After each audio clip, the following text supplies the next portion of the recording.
And welcome back to Conversations Worth Having with Kai and Tara and Kai. I'm gonna pause here for 2 seconds because I have not asked you guys to please subscribe to the channel. I have 10 subscribers. We have 10 subscribers. We're so famous. And I also want to make sure that the listener understands that Tara is under the weather today and she's still great, graceful, and amazing enough to sit here with us for 20 minutes. And today's topic is everyone is your teacher. So I want to dig in because this is important because I think a lot of people are competing towards one another constantly, myself included, where in my head you should actually be competing against your old self instead of anybody else. And when you ask questions from other people, you can actually learn a lot from them. And Tara is going to give her insights to why we should treat everybody like they're our teacher. What do you Well, think, so Tara? well, so keep in mind I'm a therapist. So in my sessions with folks, That's true. I I believe that my client is their own best expert. They know their world. They know what they've been through. They know what they've tried. They know when they try things if it works or not. So they're the expert. So I'm there to learn from them and offer up what I know.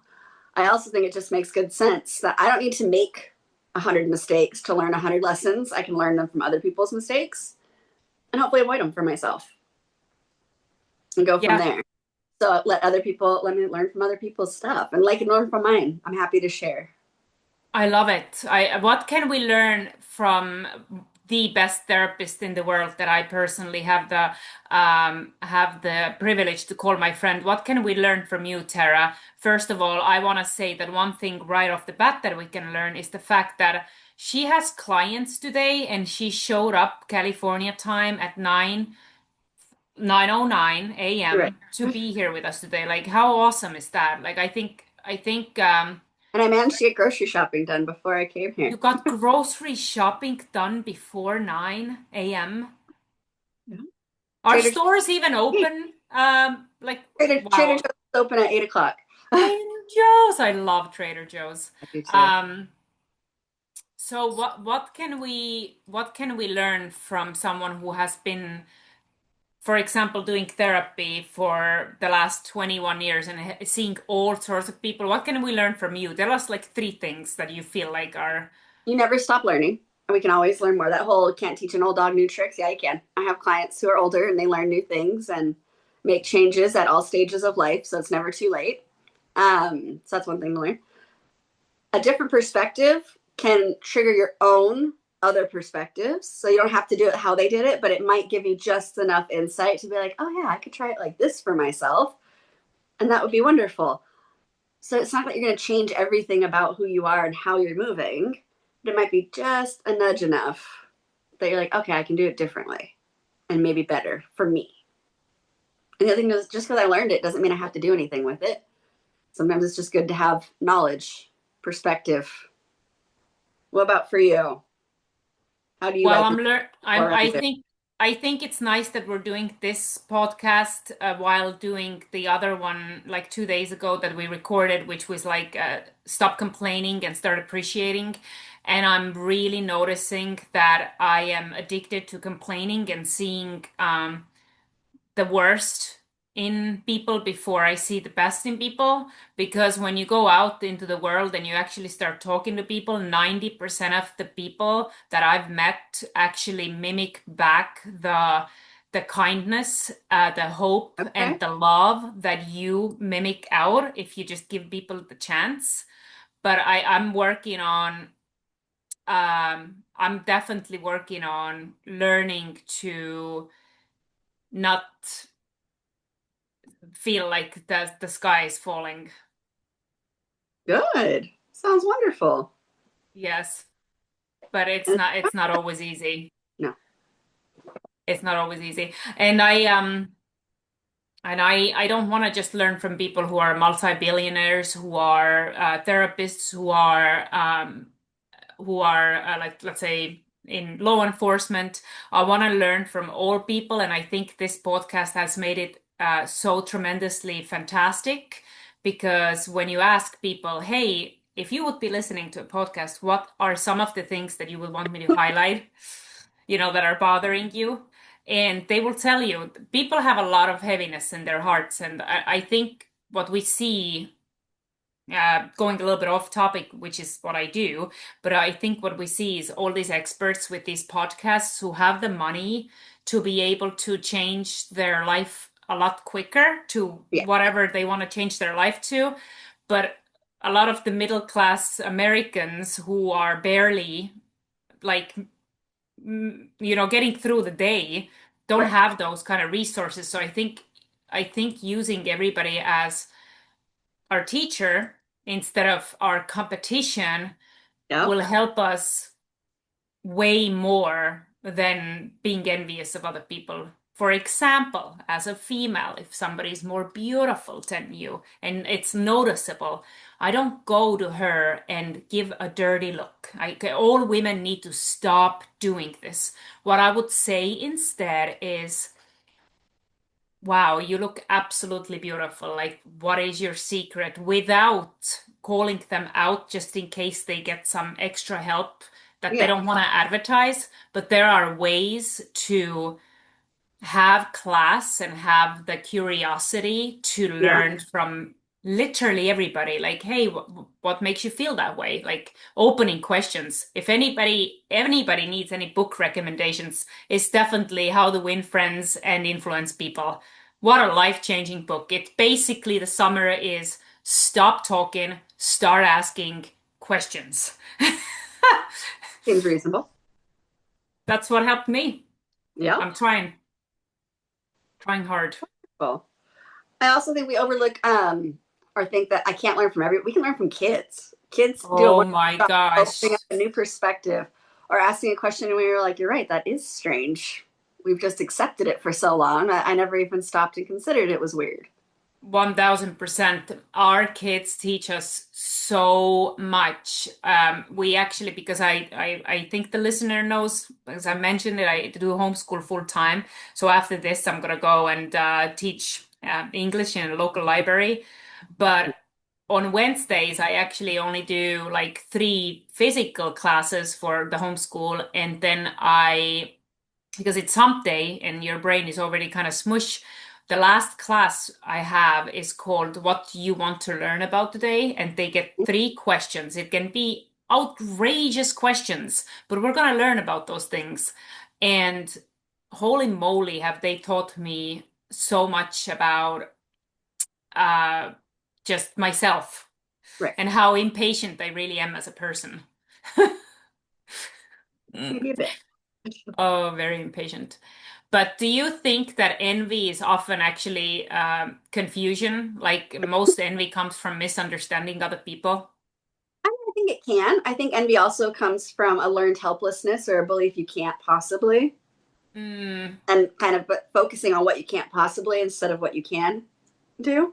that's sad. That was me. That was me for a very long time. I would say until recently, where I was like, I'm going to start running my own life. And I'm sorry if it offends people, but I'm gonna be 40 and I don't have to mold myself into, whatever cookie cutter I thought that I need to be because other people need to be more comfortable than I'm comfortable.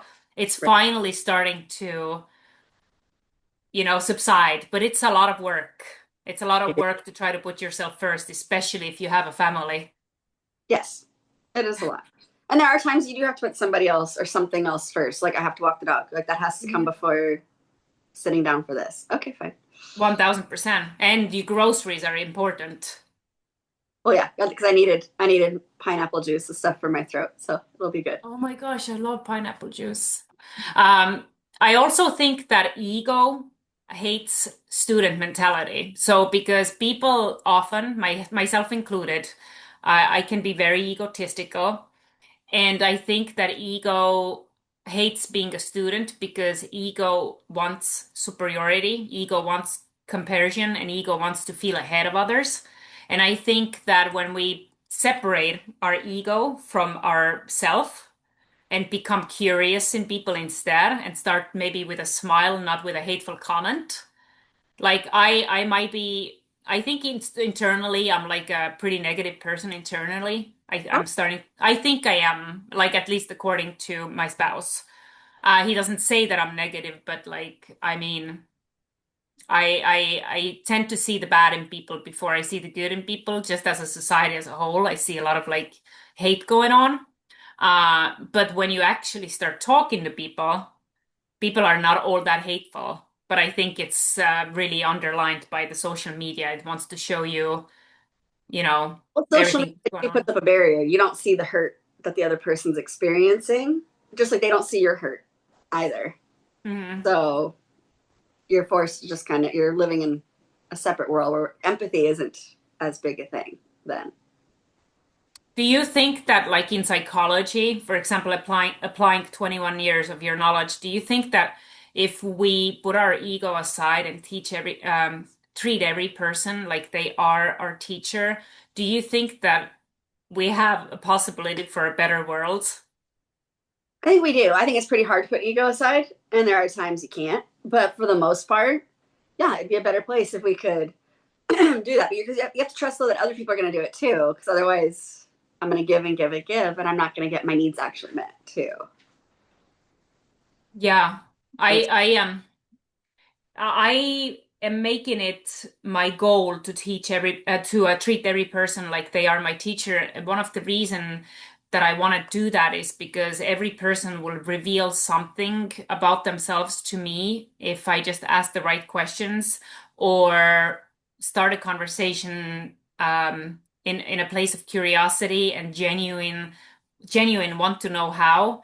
It can be as simple as like hey, how you doing? How has your day been? And then you just listen to people, which for an empath can be um, it can be extremely exhausting because sometimes I just don't want to people, but you know, we're in a culture where I feel like I have to people, otherwise I'm going to be labeled as rude, like a European culture. Like if you have the RBF on, people are like, okay, it's just regular Tuesday. But in the American culture, depending on the states, here in Jersey, like they're not as chatty as some other states, but you still want to be like kind. You want to, you want to be like, hey, how you doing? But I do want to start designing t-shirts soon enough here where it's just like I just don't want to people today. And another t-shirt I would love to do is like my people energy or like my mental energy for the day because I just some days I want to be like in and out and I want to be like just here yeah. doing my thing. I don't want to, and I just feel like I can't do that. So I'm trying to learn to be better about RBF maybe. But I think every person reveals something. And some people teach us discipline. I would say myself, definitely what comes to discipline and physical health, I have very high discipline in that. Some people teach us patience. I would say, Tara, that you and like my mother are the most patient people I've ever met. But people are really lacking patience right now, myself included. Some people I teach have us patience while driving, but yes. you don't have patience while driving. Well, you know what? We're not perfect. Yeah. Some people teach us confidence. There's a lot of confident people out there. Some teach us emotional control, like my daughter. She's absolutely becoming. I feel like some of the roles are reversing. It's really weird because she's only 10 years old and she's like she pats me on the back or she comes on the back of me and she just starts like massaging out my stress nuts and I'm like, what is happening? You know what I mean? Like the roles are starting to slowly reverse and I'm like, I'm the parent, like I need to keep it all together. But yeah, what's your take on that? Which part? I don't know. Let me see where I'm at. Have you ever met someone who is constantly angry, constantly blaming or constantly bitter? Oh yeah. Oh yeah. That's I used to me. run anger management classes. Oh my gosh, maybe I need to Yeah. attend some. But I mean, that person can be a teacher too, because you're Yep. really teaching people your what unresolved pain looks like over time. Yes. Well, they Um, actually were group things, and they do a group therapy for that because they can see each other and learn from each other and go, oh, is that what I look like? Okay, I need to stop doing that because it's a mirror basically. If I'm just out in the world doing my own stuff, Oh my gosh. back loop of you're great, you're wonderful, this is perfect. That's exactly how everybody would respond. You go to a group, you say it out loud to the group, and half the group goes, you did what? That helps to go, oh, I messed up, huh? Other people wouldn't do this? Gotcha, gotcha. Oh my gosh. Sometimes I feel like I need anger management. I We all definitely do some days. I definitely feel like I have like unresolved issues, but I think envy is like the worst thing you can apply in your life, but I think envy disappears when you start paying attention. And what I mean by that is if somebody has something that you want really badly, let it be mental health, physical health, financial health, then you have to ask those people what are they doing for their discipline, their success, their peace, their health, if they have any kind of wisdom that is maybe different than yours. And instead of feeling envy towards people, I've started to study people. And I think this podcast is helping me really pay attention. And people are hurting, like a Yeah, lot of people are hurting. And yes. I think when you just have a basic conversation with people, they will open up and you don't have to be envious if somebody's more beautiful. I think especially for women, I think some um, people even compare pain and are like, oh, well, your pain is worse than my pain, or my pain is worse than your pain. It's like, well, wait a second. Pain is pain. We have to deal with our own pain. I don't need other people to stop and do anything with my pain unless they want to or they're able to. But I also don't need to look at other people's pain and go, well, I mean, is that really a big deal?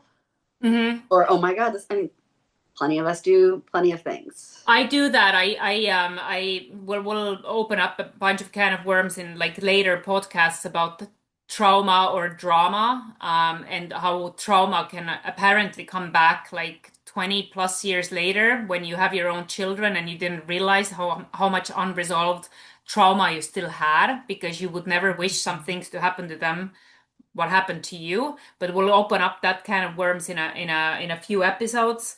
But I do that personally. I look at the people who are hurting more, and I'm like, well, my pain is not as terrible as their pain.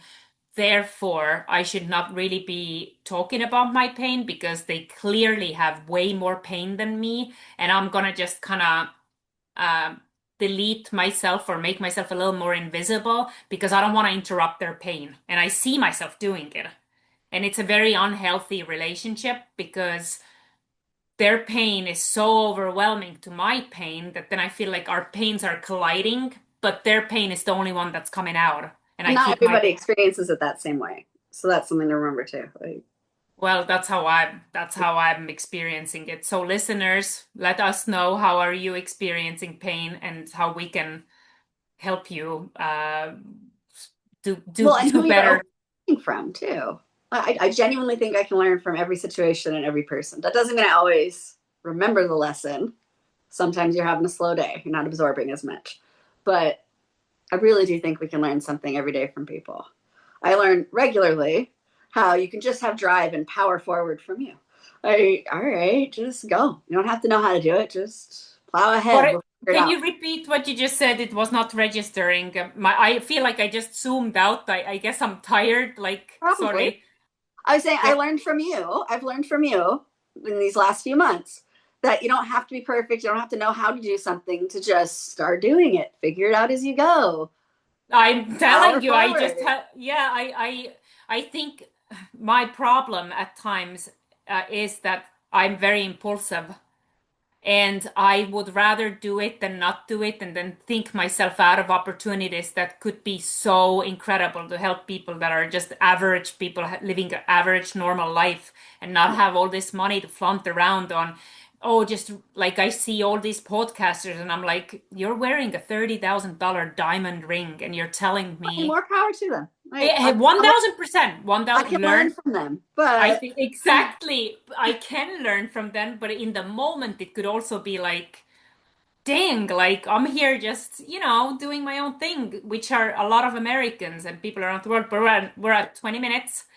So basically, the long story longer is try to treat people more like your teacher versus being envious of them. Ask questions and be curious. Do you have any final words, Sarah? I think curiosity isn't it? Excuse me. Curiosity will fix a lot.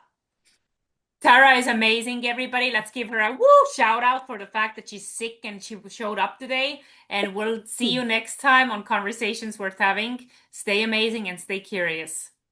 Go.